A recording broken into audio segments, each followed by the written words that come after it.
If you are someone who's looking to move abroad for studies, or has quite recently moved here for studies, or someone who knows somebody who is planning to pursue higher studies abroad, you must watch this video. Hi guys, this is Athulya and welcome back to my YouTube channel. This is the second video in my Life Abroad as a Student series.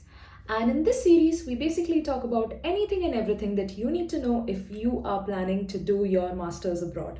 I'll be sharing the learnings and experiences of those people who have come here, done their masters, and now are living a life here in Australia. So I'm sure that this is gonna help you to develop a more balanced view, and it'll also help you get prepared for what is to come. The format for these videos are going to be slightly different. So as part of research, I asked a bunch of questions to a lot of my friends who have done their masters in Australia, Canada, US, and certain countries in Europe. So in this series, for each video, I'm going to address one or two main questions, and I'm going to share the most common answers that I received and what is my take on it. So these questions could be anything like what challenges are you going to face, how to get a part-time job, how are you going to secure your first accommodation, what skills are going to help you stand apart, or how to secure a job, a good job, a decent paying job right after your studies, or will you be able to pay your fees while studying, and things like that. So make sure that you have subscribed to this channel so that you don't miss any of that. So now let's get started. So the question that we are addressing in today's video is, what are the common challenges that you have faced as a student? So the common answers or the common themes that I got are these. So if I have to summarize, I would say there are 6 main challenges. The first one is to find the right accommodation. So when I'm saying the right accommodation, it should be the right deal, reasonable, near to a lot of amenities, and with the right set of people as well. The first thing that you could do is see if your university is providing you with a hostel facility. The second option is if you have any friends or any relatives, you could maybe stay at their place for some time until you find an accommodation for yourself. The third one would be, I would say, if you don't have anybody in the new country or the new city, try to build a contact with someone, a senior who is studying in that college before moving here. So initially that person could help you, and then you can eventually find your accommodation. Fourth point would be to be active on all the FB groups, WhatsApp groups, and Telegram groups so that you are aware of any new house or any new room or anything of that sort. That's going to help you figure out things in a faster way. So now that you've found an accommodation for yourself, the next or the second challenge is getting used to the new academic system. Now here, the academic system is very different from what we have seen back in India. Here, all the classes are going to be online. It's going to be uploaded online. Secondly, a lot of importance is given to the practical classes rather than just the theory classes. Again, this also depends on what course are you pursuing. But something that I have noticed in my experience as well is they don't really care about the degree or the concepts that you've learned unless you know how are you going to apply those concepts. So what I'm trying to say is practical knowledge is given a lot of importance, and of course it has more precedence over just theoretical mugging up system. So yes. Third thing is, all the evaluations might not really be a pen paper exam. Rather, it could be a lot of assignments as well. So back in India, in my BTech and all, we used to copy assignments a lot. But then this was not something that was possible during my MBA. Similarly, here, for all of these assignments, plagiarism is checked. So you cannot really copy from your friends.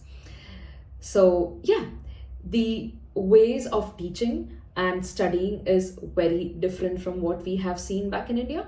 So you need to be mentally prepared for that. So now you have your accommodation and you have started going to the college. The next thing is to get used to the lifestyle and the culture here. So Initially, when you just move in here, you'll realize that you need to manage your studies, and along with that, you need to cook food so that you don't starve. And secondly, you have to manage your household or your home as well. So, I would say having certain habits and being a little disciplined is going to help you in building that routine. And in a long run, that's going to be extremely helpful. Second thing is, it's important that you share your accommodation with the right type of people with whom you're not just able to bond but also able to divide your household chores. Secondly, I would also say that having that friend circle or that contacts is super important, because those are the people who are experiencing or who are going through the same set of problems that you are going through as well. So they'll be able to understand you better. And having that sort of connection is definitely going to help. They'll become your rock over those 2 years and the years after that. So, yes, your set of college friends are going to become your family here and they'll be your rock. So, invest in good relationships. So, as we are getting used to our lifestyle here, it's also important that we make some money. So, next challenge is your first job. So, your first job is going to be a part-time job because you are a student and you cannot really work for a full-time job.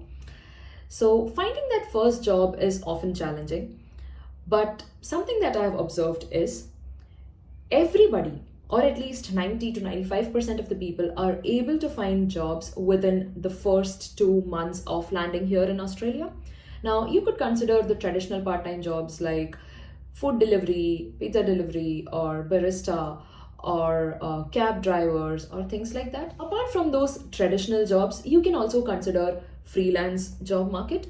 So I believe that freelancing is booming, and if you do have some creative skills like video editing or graphic designing or maybe giving voiceovers or designing Canva templates, it could be anything, or social media marketing, whatever that you are really interested in and something that you believe that you have skill set for, maybe you could start creating a profile online on LinkedIn as well as the websites which offer these freelance gigs, and then eventually build your profile with 1, 2, 3 small projects and start charging more as you grow. I personally feel that this is a better option to be considered because this is not going to take as much time as your other part-time jobs, plus it's going to pay you more as well. The third thing that you could consider is you could consider getting a job in your own field based on your graduation. For that, what do you need to do? You need to build a LinkedIn profile, you need to attend networking events, meet people, try and build connections. Over a period of time, these connections are going to help you land in the kind of job that you have desired. So I would say the key takeaways are, while you are in college, try and build that LinkedIn profile. If not in college, if not for part-time jobs, it's going to help you secure a job later. Second thing would be, think a little outside of the box as well. Sometimes not following the traditional path could actually prove to be more lucrative and beneficial for you in a long run. Fifth challenge is to balance it all, your studies, work, and your life. I would say your studies should be your top priority. So your most focus should be on studies because that's the reason that you've actually moved here away from your family. Second thing is your work. That is also very important because that is going to pay your bills, and that experience is going to help you to actually get the job after your studies. But while you're juggling between the two, do not forget to enjoy your life as well. Because after college, once you really start working, when you have your family, then life, the dynamics of the life changes, and that's when you start missing your college days. So it's important that you really have fun, build good friendships, explore places, and have as much fun as possible. Another challenge which a lot of students face is getting over emotional, feeling that homesickness, loneliness, and missing home, family, and all of that.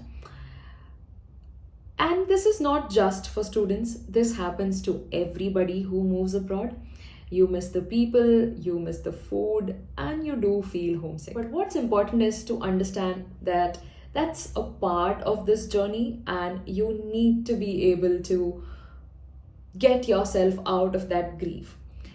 So, having a very good circle or friends is gonna be supremely helpful. And if you do have your family, a sibling, a cousin, or somebody, then you're very lucky. So, in the end, I would say that this is gonna be a journey, a long journey, and there's gonna be ups and downs. And it's important that you prepare yourself before coming here that these are some challenges that you're gonna face, and then try and face it with a smile, because eventually you will come out of it. And once you finish your college, you're gonna find a job and you will be able to live a decent life. With that, we come to an end to this video. And if you like the content, hit that thumbs up button and share it with your friends and family who might find this useful. Also, if you do have any questions, list them down in the comments below and I'll try to answer them in my upcoming videos. And I'll also feature questions which I feel are kind of hatke. And to conclude, I'm gonna say this is a journey. And like I've mentioned in a lot of my other videos, that it's not gonna be an easy one. So I hope knowing about it beforehand and preparing yourself is gonna help you in a better way. And if it did, hit that like button and subscribe to this channel to not miss any of these videos. And as these are coming from experiences of real people like you and me, I'm hoping that this is gonna help you plan your life better. Thank you so much for watching. This is me, Athulya Nair, signing off. Ciao!